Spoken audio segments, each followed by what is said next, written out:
Rent pay பண்ண முடியாது, நீ செய்கிறத செஞ்சுக்க. நீங்கள் ப்ராப்பர்ட்டிஸை வாங்கி ரெண்ட் பண்ணி நிறைய காசு சம்பாதிக்கிறீங்க, நாங்கள் ஏன் உங்களுக்கு ரெண்ட் பே பண்ணணும்?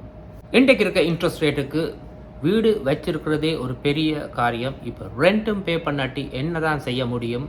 இந்த சிஸ்டத்தில் பிள்ளையா இல்லாட்டி டெனண்டில் பிள்ளையா?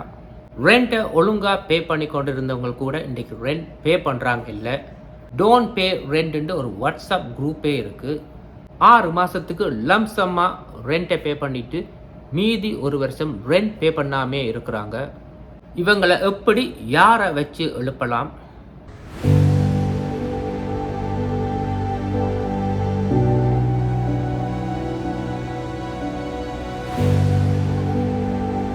வணக்கம், எல்லாம் எப்படி இருக்க?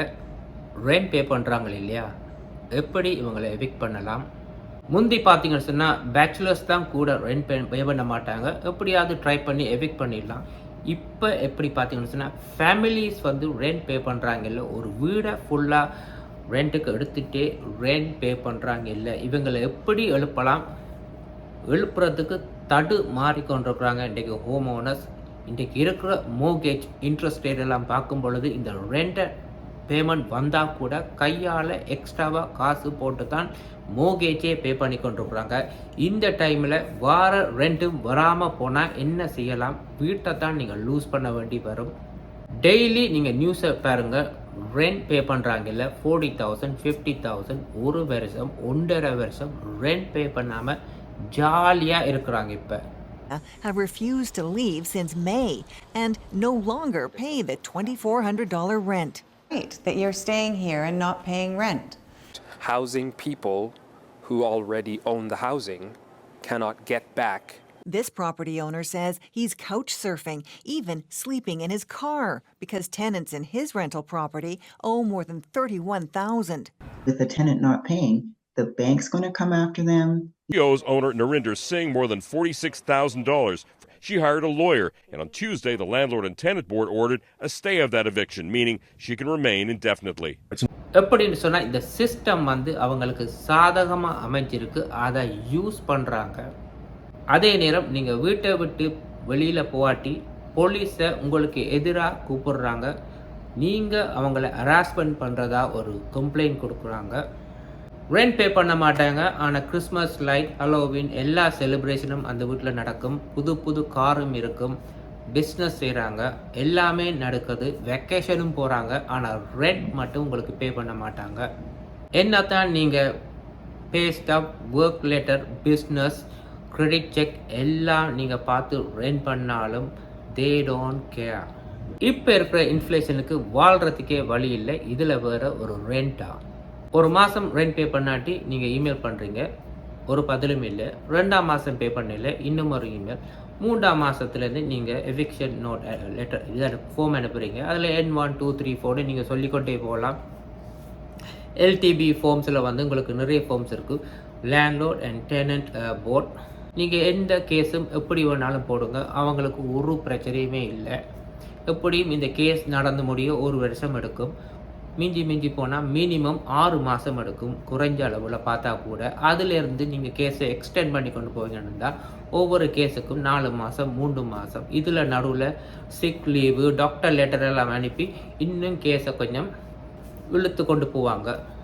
ஒரு சில ஓனர்ஸுக்கு நல்லா தெரியும் இந்த கேஸ் டிலே ஆகும்.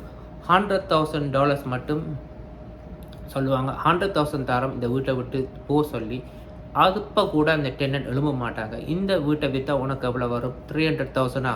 எனக்கு 150,000 தான், நான் இந்த வீட்டை விட்டு போகிறேன். டிமாண்ட் பண்ணுறாங்க. இன்றைக்கு ஆல்ரெடி என்னுடைய பழைய வீடியோக்களில் சொல்லியிருப்பேன், இனிமேல் ரியல் எஸ்டேட் மார்க்கெட் வந்து பழையபடி இருக்கவே இருக்காது. வீடுகளோட விலையும் ஏறாது, குறையும் உண்டு. ஏன் நான் இதை சொல்கிறேன்னு சொன்னால், இன்றைக்கி உங்களுக்கு டெனண்ட் எடுக்கிறதே கஷ்டம். அப்படி எடுத்தாலும் நீங்கள் வந்து நெஞ்சில் கையை வச்சு கொண்டு தான் இருப்பீங்க. எப்போ இவன் ரெண்ட் தருவான், எப்போ தரமாட்டான். மாத கடைசியில் வந்து பேங்க் ஸ்டேட்மெண்ட்டை பார்த்து கொண்டே இருக்க வேண்டியதாக இருக்குது. பேங்க் அக்கௌண்ட்டை எப்போ ரெண்ட் வரும்ன்ட்டு வராமல் போனால் என்ன செய்வீங்க? அன்றைக்கு தான் உங்களுக்கு பிரச்சனையே ஸ்டார்ட் பண்ணுது. இன்றைக்கி ஒரு வாட்ஸ்அப் குரூப்பே இருக்குது, டோன்ட் பே ரெண்ட், இப்படியும் வாழலாம்ண்டு. ஒழுங்காக 4-5 வருஷம் ரெண்ட் பே பண்ணி கொண்டு இருக்கிறவங்க கூட இன்றைக்கி ரெண்ட் பே பண்ணாமல் நிப்பாட்டி வச்சிருக்கிறாங்க. இவங்க எல்லாருக்குமே இந்த சிஸ்டம் தெரியும். இந்த லேண்ட்லார்ட் டெனன்ட் போர்ட் வந்து எவ்வளவு வீக்காக இருக்குது ஹோம் ஓனர்ஸுக்கு. நீங்கள் போய் அவங்களுக்கு அடிக்கடி கதவை தட்டி டிஸ்டர்ப் பண்ணுவீங்களா இருந்தால் நீங்கள் அவங்கள ஹராஸ்மெண்ட் பண்ணுறதா போலீஸில் கேஸே போடுறாங்க. அன்றைக்கு ஒரு பேப்பரில் ஒரு ஆர்டிக்கல் பார்த்தேன். அடிக்கடி வீட்டை வந்து தட்டி ஓனர் வந்து தட்டி பார்க்கும்பொழுது யாருமே ஆன்சர் பண்ணுறாங்க இல்லை. வளர்க்குற நாய் பயந்ததால் நாய் வந்து சிக் ஆகிட்டுன்னு சொல்லி ஒரு கேஸே போட்டிருக்காங்க ஓனருக்கு எதிராக. இது என்ன, ஒரு வீட்டில் ஓனர் ஃபேமிலியும் வந்து பேஸ்மெண்ட்டில் தங்கியிருக்கிறாங்க. மேல் வீட்டை 3 பெட்ரூமாக ஒரு ஃபேமிலிக்கு ரெண்ட் பண்ணியிருக்கிறாங்க. கீழே பேஸ்மெண்ட்டில் இருந்தே மேலே வாடகை வாங்க முடியாமல் இருக்குது. அவருக்கு $40,000 மட்டும் இப்போ பே பண்ண வேண்டியதாக இருக்குது. போய் கேட்டால் தருவோம், அடுத்த February மாதம் தருவோம், March மாதம் தருவோம், இப்போ எங்கள்கிட்ட காசு இல்லை தாரத்துக்கு. இதே ஊராக இருந்தால் கரண்ட் வயர் ஓட்டை இதை கட் பண்ணி விடலாம். இங்கே செய்ய முடியுமா? செஞ்சுங்கன்னு சொன்னால் உங்களுக்கு எதிராக போலீஸ் தான் வரும். இப்போ நீங்கள் லோயரை வச்சு வாதாடினா அவங்களும் ஒரு லோயரை வச்சு வாதாடுறாங்க. நீங்கள் அடிக்கடி ரேடியோவில் கேட்டிருப்பீங்க, டெனண்ட்டை எவிக்ட் பண்ண முடியலையா, எழுப்ப முடியலையா, எங்களை நாடுங்கள், எங்களுக்கு ஃபோன் பண்ணுங்கள், நாங்கள் உங்களுக்கு டெனண்ட்டை ரிமூவ் பண்ணி தாரோம் என்றெல்லாம் நிறைய அட்வர்டைஸ்மெண்ட் பார்த்துருப்பீங்க. அவங்கள பிடிச்சிங்கன்னு சொன்னால் அவங்களும் இதைத்தான் செய்ய போகிறாங்க. ஃபார்ம்ஸை நிரப்ப போகிறாங்க, கேஸை போட்டு வாதாட போகிறாங்க. வாதாடும் பொழுது நீங்கள் இருக்கிற காசு எல்லாம் அவங்களுக்கு கொடுக்க வேண்டி வரும். எப்படித்தான் காசு பணம் கொடுத்தாலும் டெனண்ட் எழும்ப போகிறதில்ல. எண்ட் ஆஃப் த டே வந்து டெனண்ட்டும் காசு தர போகிறதில்ல. நீங்கள் வாதாடின காசும் எக்ஸ்ட்ராவாக வந்து நீங்கள் லூஸ் பண்ணுவீங்க. இப்போ ஒரு ரியல்டரை வச்சு நீங்கள் ஒரு நல்ல ஒரு டெனண்ட் எடுத்துட்டீங்கன்னு வைப்போம். அந்த ரியல்டர் போன அப்புறம் அவ்வளோதான். அந்த ரியல்டரால் ஒன்றுமே பண்ண முடியாது. டெனண்ட் காசு தராட்டி அதே ரியல்டர் என்ன சொல்ல போகிறாரு சொன்னால், நீங்கள் வந்து போர்டுக்கு போங்க, அங்கே போய் நீங்கள் வந்து கேஸை ஃபைல் பண்ணுங்கள், தன்னால் ஒன்றுமே செய்ய முடியாதுன்ட்டு. இன்னும் சிலர் வந்து பிளான் பண்ணி வருவாங்க, எங்கேருந்து வராங்கன்னு தெரியாது. நல்ல ஒரு லக்ஸரி காரில் நல்ல ஒரு கேர்ள் ஃப்ரெண்டோட வந்திறங்கி வீட்டை சுற்றி பார்த்துட்டு வீடு பிடிச்சிருக்கு, எனக்கு டாக்குமெண்ட்ஸ் ஒன்றும் சப்மிட் பண்ண முடியாது, நான் இப்போ டிவோர்ஸில் இருக்கிறேன், டிவோர்ஸுக்கு அப்புறம் தான் வீடை விற்கணும், வீடு விற்ற அப்புறம் தான் இன்னொரு வீடு வாங்கலாம், தற்போதைக்கு என்னால் ஒரு வீடும் வாங்க முடியாது, ஸோ இப்போ நான் ஹோட்டலில் இருக்கிறேன், உனக்கு நான் ஒன்று சொல்கிறேன், 6 மாதத்துக்கு நான் ரெண்ட்டை லம்சமாக பே பண்ணுறேன், அதுக்கு பிறகு மாதம் பே பண்ணுறேன், நீ அக்ரிமெண்ட்டை ரெடி பண்ணுண்டு. இவர் மந்த்லி அக்ரிமெண்ட்டை ரெடி பண்ணி 1 year லீஸுக்கு கொடுப்பார். அவன் 6 மாதத்துக்கு பிறகு பே பண்ணவே மாட்டான். நீங்கள் 6 மாதத்துக்கு போய் பிறகு காசை போய் கேளுங்க. என்ன சொல்லுவான்னு சொன்னால், நான் 1 வருஷத்துக்கு ஃபுல்லாக பே பண்ணிட்டேன், நான் இனி ஒரு காசும் பே பண்ண வேண்டியதில்லை, உனக்கு விருப்பம் வேண்டாம், நீ போய் போர்ட்டில் போய் கம்ப்ளைண்ட் பண்ணிக்கோ. அவனே சொல்லுவான் போய் கம்ப்ளைண்ட் பண்ண சொல்லி. இவரால் ஒன்றுமே செய்ய முடியாது. லீகலாக நீங்கள் மந்த்லி தான் நீங்கள் ரெண்ட் எடுக்கலாம், வழிய லம்சமாக உங்களால் காசு வாங்க முடியாது. இந்த லோவெல்லாம் தெரிஞ்சு தான் இவங்க வராங்க. இன்னும் சிலர் வந்து நல்ல பிளான் பண்ணி டாக்குமெண்ட் எல்லாம் ப்ரிப்பேர் பண்ணியே வருவாங்க. ஃபுல் கிரெடிட் ஸ்கோரோட கொண்டு ஃபைலோட கொண்டு வைப்பாங்க ஃபுல்லாக. அதே நேரத்தில் ஃபோன் நம்பர் எல்லாம் ஒர்க்குக்கு செட் பண்ணியிருப்பாங்க. ஃபோன் பண்ணி கேட்டால் எல்லாம் சொல்கிற மாதிரி க்ளீனாக இருக்கும். இவங்க எப்படின்னு சொன்னால், இந்த ஃபர்ஸ்ட் அண்ட் லாஸ்ட் பே 2 தான் அவங்களுக்கு போய் சேரும். நடுவில் 10 மாதத்துக்கு பே பண்ணவே மாட்டாங்க. முடிஞ்சால் என்ன எழுப்பிப்பார். சிஸ்டம் தெரிஞ்சே வராங்க. இன்னும் ஒரு குரூப் இருக்குது. எப்படின்னு சொன்னால், நீங்கள் ரெண்ட் பே பண்ண வேண்டாம், எந்த கேஸ் நடந்தாலும் நாங்களே கேஸை ஃபைல் பண்ணி உங்களுக்கு எதிராக ஃபைட் பண்ணுறோம் டெனன்ட் போர்ட்டில். ஸோ நீங்கள் ரெண்ட் பே பண்ண தேவையில்லை, எங்களுக்கு ஒரு ஃபீஸ் வரும், 2000-3000 ஒரு ஃபீஸ் ஒன்று இருக்குது. அந்த ஃபீஸை தந்தால் காணும், நீங்கள் 1 வருஷத்துக்கு ரெண்ட் பே பண்ண தேவையில்லை, நான் உங்களுக்கு கால் பண்ணுவேன், நாங்களே கேஸை வந்து உங்களுக்கு வாதாடி தாரோம். இந்த மாதிரி போர்ட் இருக்குமா இருந்தால் வீடு வாங்கி ரெண்ட் பண்ணுறது நினைக்கவே முடியாது. இன்றைக்கு இந்த சிக்கலில் மாட்டுப்பட்டாக்கள் வெளியில் வந்தவங்க என்ன சொல்கிறாங்கன்னு சொன்னால், லைஃப்பில் இனிமேல் நான் இன்வெஸ்ட்மெண்ட் ப்ராப்பர்ட்டி வாங்கவே மாட்டேன், இதை விற்று அதோட காடும் இனிமேல் எனக்கு இன்வெஸ்ட்மெண்ட் ப்ராப்பர்ட்டி வேண்டாம், ரெண்டல் இன்கமும் வேண்டாம். இன்றைக்கு வந்து நிறைய ஓனர்ஸ் வந்து டெனண்ட்டை எழுப்ப முடியாமல் பெரிய ஸ்ட்ரெஸ்ஸில் இருக்கிறாங்க. எப்படியாவது இவங்களை எழுப்பி ஆகணும், என்ன தான் இதுக்கு வழி இருக்குண்டு, எப்படி ஆஃபர் கொடுத்தாலும் அவங்க எழும்புறாங்களே இல்லை, கதவே திறக்கிறாங்க இல்லை. நீங்கள் ஒரு ஸ்டெப் முன்னுக்கு எடுத்து வைப்பீங்களா இருந்தால் உங்களுக்கு தான் இந்த கேஸ் வந்து ஆபத்தாக போய் முடியும். போலீஸ் கேஸ், இவங்க போடுற கேஸ் அப்படின்னு சொன்னால் மனநீதியாக நாங்கள் பாதிக்கப்பட்டிருக்கிறோம். ஹராஸ்மெண்ட் நீங்கள் செய்கிறீங்க, எங்களால் வேலைக்கு ஒழுங்காக போக முடியலை, வீட்டில் டெட் பிரச்சனை இருக்குது, தான் சிக்காக இருந்தேன் நான் 6லேருந்து 8 மாதத்துக்கு, ஸோ எனக்கு கையில் காசு இல்லை, இப்படி நிறைய கதைகளை சொல்லிக்கொண்டே இருக்கிறாங்க. ஒரே ஒரு வழியில் தான் இவங்கள்ட்ட இந்த காசை எடுக்கலாம். இவங்க சொத்து சேர்த்து வச்சுருந்தா மட்டும்தான்.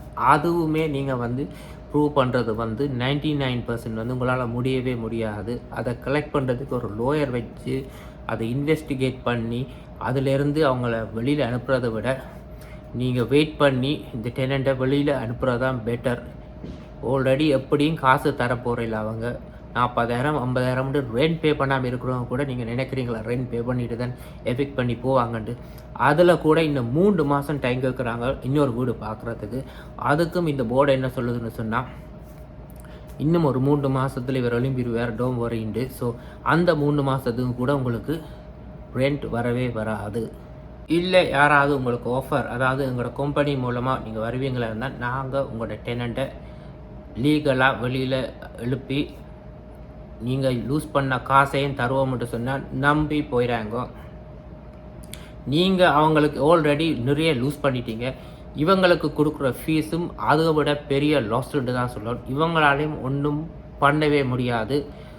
அங்கே ஜட்ஜ் எடுக்கிற முடிவு தான். ஜட்ஜ் எவிக்ஷன் லெட்டர் டேட் கொடுத்தா மட்டும்தான் அந்த டெனண்ட் வந்து அதை விட்டு போவார் வெளியே. வேறு வழியே இல்லை.